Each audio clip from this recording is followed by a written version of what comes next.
오늘 하나님 귀하신 말씀을 다 함께 보겠습니다. 역대하 26장 16절부터 20절 말씀을 다 같이 읽도록 하겠습니다. 그가 강성하여짐에 그의 마음이 교만하여 악을 행하고 그의 하나님 여호와께 범죄하되 곧 여호와의 성전에 들어가서 향단에 분향하려 한지라. 제사장 아사랴가 여호와의 용맹한 제사장 80명을 데리고 그의 뒤를 따라 들어가서 우시야 왕 곁에 서서 그에게 이르되, 우시야여, 여호와께 분향하는 일은 왕이 할 바가 아니요 오직 분향하기 위하여 구별함을 받은 아론의 자손 제사장들이 할 바니 성소에서 나가소서. 왕이 범죄하였으니 하나님 여호와에게서 영광을 얻지 못하리이다. 우시야가 손으로 향로를 잡고 분향하려 하다가 화를 내니 그가 제사장에게 화를 낼 때에 여호와의 전 안 향단 곁 제사장들 앞에서 그의 이마에 나병이 생긴지라. 대제사장 아사랴와 모든 제사장이 왕의 이마에 나병이 생겼음을 보고 성전에서 급히 쫓아내고 여호와께서 치심으로 왕도 속히 나가니라. 아멘. 우시야는 나라를 다스리는 동안에 하나님이 크고 놀라우신 도우심을 입었다라고 우리가 어제 말씀에도 또 알게 되었습니다. 그래서 그 이름이 널리 퍼져나가는 축복을 받았다고 하죠. 그런데 이제 그가 강성해졌어요. 모든 것이 흔들림이 없이 견고하게 그의 나라와 그의 권력이 세워진 것이죠. 그런데 그렇게 강성해지자 그의 마음이 교만하여 악을 행했다, 이렇게 말씀합니다. 악을 행했던 하나님께 범죄를 저질렀다라는 것이죠. 참 사람이 이게 문제인 것 같습니다. 평안할 때 또는 강성할 때, 한마디로 잘 나갈 때에 그때가 가장 위험한 때다라는 것을 우리가 이러한 모습들을 보면서 깨닫게 됩니다. 유다의 왕들 대부분이 잘 나가다가 엎어지는 인생이 되었다는 것을 우리가 이미 익히 잘 알고 있는데요. 26장 시작 부분에서 우리가 짐작은 했지만 우시야도 예외가 될 수는 없었던 것 같습니다. 결국 그도 무너지고 있습니다. 이런 모습을 보면서 역시 인간은 거기까지인가 보다. 한계를 뛰어넘지 못하는 별 수 없는 존재라 예수님께서 이 땅에 오실 수밖에 없었던 거라는 사실을 다시 한번 새삼 깨닫게 되었습니다. 강성하여 나라가 태평성들을 이룰 때 더 겸손해야 되지 않습니까? 그가 교만해서 악을 행하게 됩니다. 하나님 앞에서 죄를 저지르는 그의 모습을 보게 되죠. 사람들은 어렵고 힘든 상황에 처하게 되면 내 힘으로 도저히 이것은 해결할 수 없다, 그러한 일을 당할 때 간절하게 하나님을 찾고 그분의 도우심을 구합니다.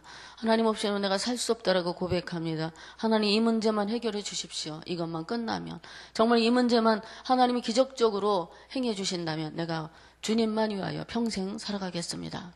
얼마나 우리가 이런 고백을 드립니까? 그러나 어떻습니까? 문제가 어느 날 해결됩니다. 평안이 찾아옵니다. 그럼 언제 그랬냐는 듯이 하나님을 사모하고 열심히 하는 모습이 사라지고 예전의 모습으로 돌아가는 그런 것들을 보게 되죠. 모든 일에 걸림이 없고 자기가 행하는 대로 이루어지고 명성을 떨치게 되니까 우시야는 마음이 교만하여졌습니다. 그래서 자신에게 주어진 권한 이상의 일을 저지르고만 해요.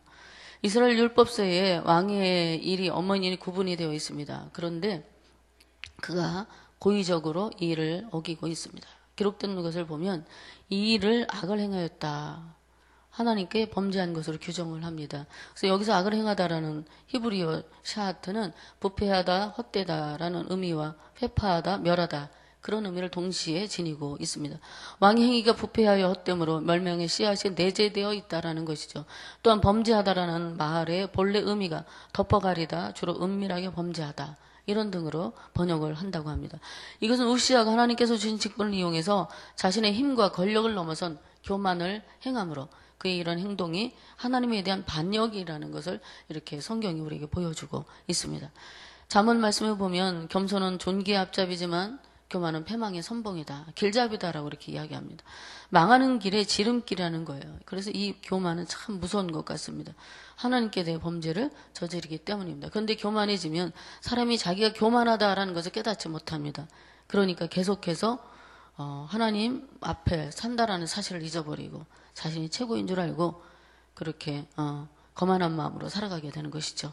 모세 때부터 제사의식은 오직 제사장들만 수행하도록 규정이 되어 있어. 민수기 18장 1절부터 7절 말씀에 기록된 걸 보면 레위 지파, 레위 자손들도 성막에서 장막에서 일하는 것들은 허용이 됐지만 성막 안에, 성전 안에 기구와 그리고 제단에 들어가는 것은 허용이 되지 않았습니다. 그것에 들어가는 자는 죽임을 당할 것이다 라고 하나님께서 규정해 주셨어요. 그래서 이 성전에는 제사장 외에는 다른 외인들이 들어갈 경우에 죽임을 당할 것이라고 민수기 여기 18장 7절 말씀이 기록이 되어 있습니다. 그렇기 때문에 아론 자손의 제사장들이 맡았던 거룩하게 구별하신 그들에게 하나님이 직무를 선물로 주신 고유한 임무예요. 그런데 이것을 왕이 오늘 어기고 있는 것을 보게 됐죠. 만약에 이 율법을 어길 경우에는 하나님의 진노가 임했는데 오늘 본문에 보면 우시야 왕이 그 율법을 범하고 말아요. 여호와의 전에 들어가서 월권을 행사합니다. 그 모습을 보고 제사장 아사랴가 다른 제사장들 80명을 데리고 함께 들어가서 왕에게 경고를 내리죠. 왕의 시어도 아니고 그 이름을 불러요. 그가 얼마나 경노했는지 알 수 있는 장면입니다. 우리 함께 18절을 한번 읽어보도록 하겠습니다. 시작. 우시아여, 여호와께 분향하는 일은 왕이 할 바가 아니요 오직 분향하기 위하여 구별함을 받은 아론의 자손 제사장들이 할 바니 성소에서 나가소서. 왕이 범죄하였으니 하나님 여호와에게서 영광을 얻지 못하리이다. 우시아가 제사장들 외에는 왕일지라도 들어가서는 안 되는 성전에 들어가요. 그래서 그곳에 향단에 자신이 분향을 하려고 합니다. 제사장만이 할 수 있는 제사의식을 자기 마음대로 행하려고 했던 것이죠. 내가 왕인데 못할 건 뭐냐, 이런 교만함에서 나온 행동일 것입니다. 권력을 남용하고 있습니다. 제사장 아사랴의 경고에도 불구하고 우시아는 도리어 화를 냅니다. 그런데 그때에 그가 분향을 계속해서 하려고 향단에서 그 향단을 잡고 있을 때 그때 무슨 일이 벌어지냐면 19절 말씀을 제가 읽어드리겠습니다. 우시아가 손으로 향로를 잡고 분향하려 하다가 화를 내니 그가 제사장에게 화를 낼 때에 여호와의 전에 안 향단 곁 제사장들 앞에서 그의 이마에 나병이 생겼더라. 그러니까 제사장이 와서 안 된다, 하지 말라 분명히 이야기를 했거든요. 그런데도 우시아가 손으로 향로를 잡고 분향하는 일을 멈추지 않습니다. 그리고 오히려 화를 냅니다. 그때 그의 이마에 나병이 돋아났습니다. 제사장이 경고를 무시하고 도리어 화를 낼 때 일어난 일이 나병이 생기는 하나님의 징계였습니다. 얼마나 자존심 상했겠어요. 내가 감히 왕인데 분향 좀 한다고 어디다가 경고장 날리냐라는 그 심정으로 바로 화를 질렀겠죠. 하나님이 속전속결로 그 자리에서 우시아에게 징계를 내려버렸습니다. 이마에 하얀색 색점이 돋으면서 나병이 그의 몸에 생기기 시작했습니다. 참으로 두려운 일이 일어난 것입니다. 교만이 얼마나 사람을 추락시키는지 그리고 얼마나 무서운 병인지 우리가 알 수가 있는 것이죠. 외적으로 드러나는 질병보다 내면에 있는 병은 참으로 우리가 볼 수 없기 때문에 더 무서운 것입니다. 사울이 사무엘의 고난을 빼앗은 행위와 같은 일을 우시아도 저질러 버렸습니다. 그의 아버지 아마스야는 우상을 숭배하는 행동을 했는데 여기 우시아는 성전에서 하나님의 말씀을 무시하는 그런 행동을 하고 말았습니다. 이것은 하나님께 대해서 어떤 행동입니까? 불손하고 불신앙적인 태도입니다. 하나님 앞에서 사는 것이 아니라 하나님 없이 행하는 그런 삶, 그의 태도를 보면서 참으로 얼마나 우시아가 교만해졌는가라는 것을 우리가 결과적으로 볼 수 있게 되는 것이죠. 그 결과 향단 곁에서 모든 제사장들이 보는 앞에서 나병에 걸렸고 결국 성전에서 붙들려 쫓겨나는 그런 인생이 되고 말았습니다. 왕직도 박탈당하는 수모를 겪게 되었어요. 나병이 걸리면은 모두 다 격리를 시킵니다. 진영 밖으로 쫓아냈습니다. 결국 이 우시아 왕도 범죄의 결과로 별궁에 또 갇혀서 이 제사장들의 처사만 기다리는 그런 신세가 되었죠. 고독하고 고통스러운 세월을 맞이하게 되었던 것입니다. 하나님의 방법이 아닌 인간적인 방법으로 하나님께 제사를 드린 우시아 왕은 재발등을 찍은 그런 결과를 가져왔습니다. 자신의 행위는, 그의 행위는 하나님 보시기 악했고 게다가 그의 죄를 책망하는 제사장들에게 화를 내면서 분향하던 행동을 멈추지 않으려 했기 때문에 하나님의 손이 그 자리에서 그를 치고 말았습니다. 그것은 우시아의 행동이 명백한 죄라는 사실을 하나님께서 친히 선고해 주신 거예요. 선고. 왕이 그것을 통해 스스로 자신의 잘못한 행위를 깨닫도록 하시는 하나님의 역사였습니다. 그래서 그도 제사장들이 쫓아낼 때에 버티지 않고 급히 속히 나갔다. 이렇게 성경이 기록하고 있죠. 그가 자신에게 징계하시는 것을 통해 자신의 범죄를 그 순간 알게 된 것입니다. 우시아가 하나님께서 주신 권세를 남용하여 교만이 행한 것은 하나님께 대한 반역임을 우리에게 여실히 보여주고 있지요. 그 결과까지 보여주셨어요. 참 사람이 이렇게 미련합니다. 교만은 우리의 판단을 흐리게 합니다. 한 치 앞을 보지 못하게 그렇게 내달리게 하는 것이죠.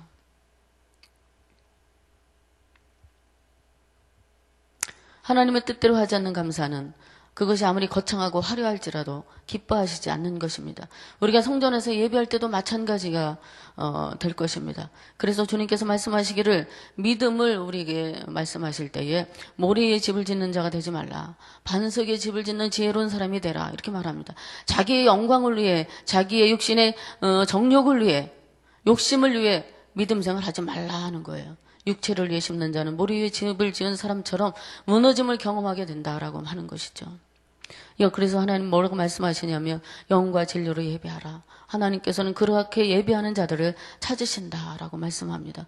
우리가 하나님 앞에 올 때에는 겸손하게 와야 됩니다. 하나님이 주신 말씀을 기대해야 됩니다. 이 세상에서 내가 내 방법대로 살았다는 것을 하나님 앞에 고백하며 예배해야 됩니다. 그러면 우리의 예배를 하나님이 받으시는 그런 예배가 될 것입니다. 어떤 마음으로 예배해야 되는지, 어떻게 예물을 드리는지, 어떤 자세로 우리가 하나님 앞에서 앉아 있는지, 우리가 예배하는 자리는 어떤 자리예요? 하나님이 함께 하시는 자리예요. 사람들이 예배하려고 모였지만 하나님이 임재하시는 그런 장소입니다. 우리 마음 가운데 성령 하나님이 내재해 계시지만 예배의 자리에도 하나님이 임재하십니다. 그 자리가 진정으로 하나님이 함께 하시는 자리라는 믿음이 우리가 있다면, 천국이 있다라는 것을 우리가 분명히 믿는다면 우리가 예배에 소홀할 수 없는 거예요. 진정한 마음, 참된 마음으로, 사모하는 마음으로, 주님을 갈망하는 마음으로 예배를 드려야 되는 것입니다. 구경하는 자세, 오늘 찬양대가 어떤 찬양을 준비했을까? 얼마나 잘하나? 음이 뭐가 틀리나? 이런 것을 보는 것이 아니라 찬양 가운데서 하나님 역사하시는 하나님의 은혜를 갈망하는 마음으로 예배를 드려야 되고, 찬양을 들어야 되고, 말씀을 들어야 되는 것이죠. 예배를 일상의 한 부분으로 안 드리면 찝찝해서 안 돼. 주일 성수는 꼭 해야 돼. 어떤 자기의 신조를 갖고 있으면 안 되는 거예요. 그렇지 않으면 허공을 울리는 예배가 될 뿐입니다. 주님을 높이는 예배자들이 되시기를 바랍니다. 우시아 왕은 초기에 하나님만 의지했어요. 말씀을 따라 순종했습니다. 그래서 결과가 아주 좋았습니다. 진정한 이름을, 강성한 이름을 얻었고 나라도 부강하고 평안해졌습니다. 그런데 점진적으로 자라난 사탄의 미끼인 이 교만이라는 덫에 걸려서 결국은 그의 인생을 어떻게 됐어요? 송두리째 빼앗겨 버렸습니다. 사람들의 칭찬, 높여주는 말들, 대단하다. 그것이 얼마나 달콤했을까요? 세상에 당신 같은 사람은 없습니다. 최고입니다. 멋집니다. 그 말에 넘어갔을지도 몰라요. 그래, 나만한 사람 세상에 없지.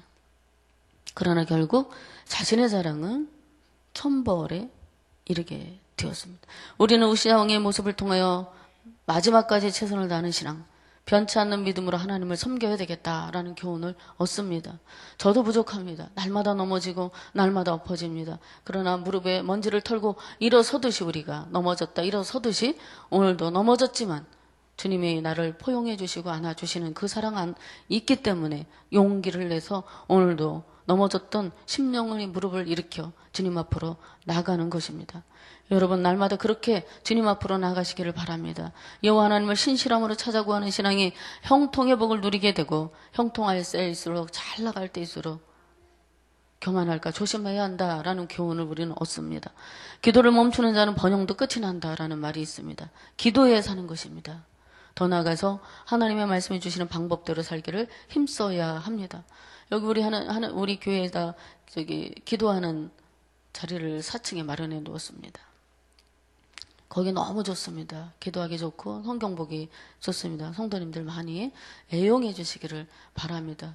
그래서 단독으로 독대하는, 하나님과 내가 1대1로 독대하는 시간을 여러분들이 가져야 됩니다. 그래야 영성이 살고, 또 그리고 우리가 하나님 앞에서 넘어지지 않고 자신을 돌아볼 수 있는 그런 시간이 되는 것이죠. 그리할 때 주의 영광에 참여하는 성도가 된다는 사실을 마음에 깊이 새기며 오늘도 교만을 물리치고 육체의 소욕을 물리치는 저와 성도님들의 삶이 되시기를 간절히 바랍니다. 우리 함께 기도하겠습니다. 아버지 하나님 참 감사합니다. 겸손하기를 원합니다. 교만을 물리치고 육체의 소욕을 따라 살지 아니하도록 하나님 지혜로운 마음을 우리 가운데 부어 주시옵소서. 기도에 신이지 않는 하나님의 사람이 되기를 간절히 원합니다. 하나님 말씀이 주시는 방법을 이해하고 깨달아 말씀대로 살게 하여 주시고 주의 영광에 참여하는 우리 모두가 되게 하여 주시옵소서. 이 새벽에 우리의 기도를 들어주시기를 간절히 원합니다. 기도하며 예수님의 이름으로 기도 올리옵나이다. 아멘. 우리 다 함께 공동기도문 선교입니다. 모든 민족과 나라에 십자가의 복음을 전하도록 온 세계 12개의 선교센터를 세우게 하옵소서.